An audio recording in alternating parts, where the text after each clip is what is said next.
We've all heard this idea, especially in spirituality. What I feel, what I think manifests my reality, right? If I think good thoughts, I create a good reality. If I think bad thoughts, feel bad in my body, I manifest a bad reality. Then we go through Kundalini awakening and we're told purge, release, feel all the bad things, think all the bad thoughts, just release, let it out, get it out. And we have this worry. Well, won't I manifest the apocalypse? Won't I manifest, my life falling apart, to lose my job, my relationship, my health? So I'm here to clear this up.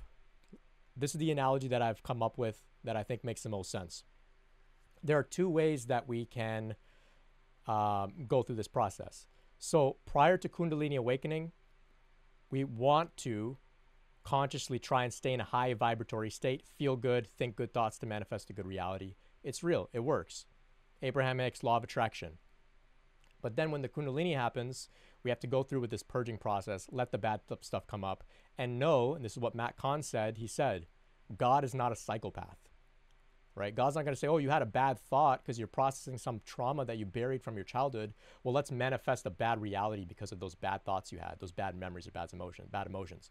God's not a psychopath. God understands what's happening here, and God is supporting you through this purging process, okay?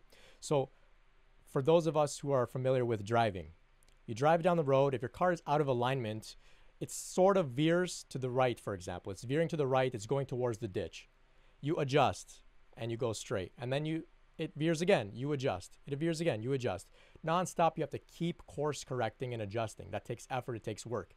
That is living in alignment with the law of attraction, trying to do these practices, writing a gratitude journal, trying to do all of these things to maintain a high vibratory state so you don't manifest a negative reality, okay? That works. It just takes constant effort. Every day it's course correcting, course correcting, course correcting. The Kundalini process is this. It's you pulling over to the side of the road, stop driving for a bit, get out of your car, open the engine up, fix the problem, uproot the problem on a deep level, correct the alignment issue. Then you get back in your car when it's done and you drive straight without having to course correct anymore because you uprooted it at a deep level. Okay, so because you're on the side of the road, you're not going to go into the ditch. You're dealing with the problem, but you're not driving anywhere. You're at the side of the road. The same way, that's why purging and purification happens in solitude.